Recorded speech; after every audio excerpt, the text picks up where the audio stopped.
Hello, what's up? I'm Brian here doing another video for you guys, and this time, yeah, it's not in my normal room, but I can't really go in my regular space right now, and also I wanted to do this video right away, so we're just gonna have to deal with that. But let's take a look at the seemingly reveals for the Transformers Rise of the Beast. These are the Deluxe class Nightbird and Wheeljack. Now, I need to point out, I'm not sure if these are Studio Series or something else because, we've got the two different air racers. It seems like Rise of the Beast is going to have its own main line, but then also Studio Series. And I'm not entirely sure what the point of that is, but that seems to be what's going on.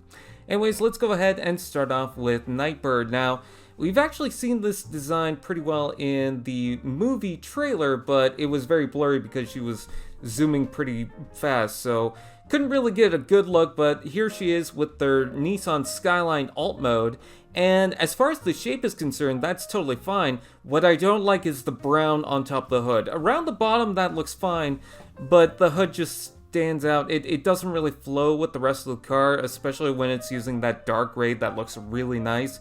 I do like the yellow for the headlights, the purple accents, that's all good. And then the dark gray touches at the front just to highlight, certain bits, but otherwise, yeah, the brown, not really doing it for me. However, the robot mode, again, more of that brown shows, and I feel like if that was in gray, I'd be totally fine with that, but yeah, it looks really ugly for the toy.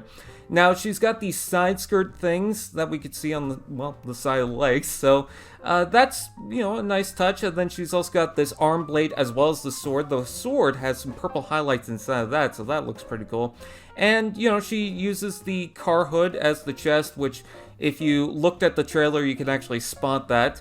But the main thing that I really wanted to talk about is the head sculpt. I like this hood design for it, and the front of the forehead actually kind of reminds me of Airazor a little bit, but I think the head looks really good. The rest of the body just looks clunky, and I don't know. I feel like it's going to be better in the movie. I feel like it's going to be a lot more slimmer, but right now, it just doesn't really work for Nightbird.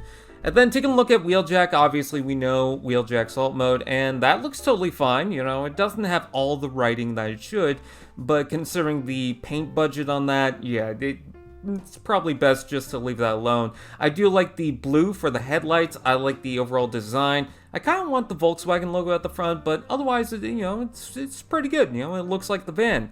And then finally, we get a first look at the robot mode, and he looks like a Rescue Bots reject. I will say that the body looks fine for a generic character, but it doesn't look good for Wheeljack. And yes, I know that they're going to take certain liberties. They're going to do, different things. Not every character is going to be one-to-one.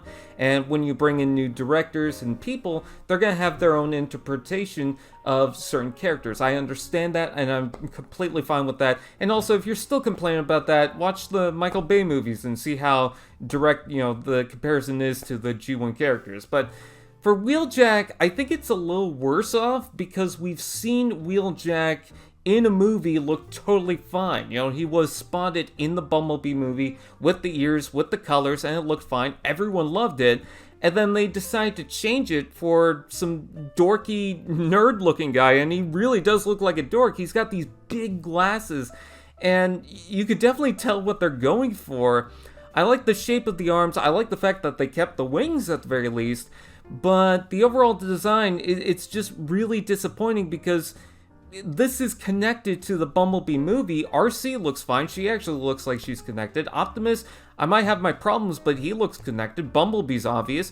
And then Wheeljack just comes out looking like a completely new guy. He does have a gun apparently, so that's, fine and all. But look at the head. You cannot tell me that that's not meant to look like a dork. It really does. The glasses are just way too huge. I do like the light piping for the eyes, assuming that's light piping. I mean, it might be painted over, but I like that you can actually spot them. But just overall, I mean, you lose the ears, you lose the mouth plate, and you just give them that. It's just, it really is a disappointment. And I'm not trying to connect myself to the Generation 1 designs too hard because I know there's going to be a lot of changes. I mean, Mirage, RC, blah, blah, blah. But this just does not feel like the right direction. It feels like you're trying to make Donatello into a Transformer. And by the way, yes, the memes are going on. Here's one that I made, so with that out of the way, a little disappointed, but a little curious with how they're gonna do in the movie. Still, with Wheeljack, I'm a little curious. So, with that out of the way, I thank you guys for watching. Please like, comment, share, subscribe, and all those fun doodads, and I'll see you guys next time. AllSpark TV. Now that's just prime.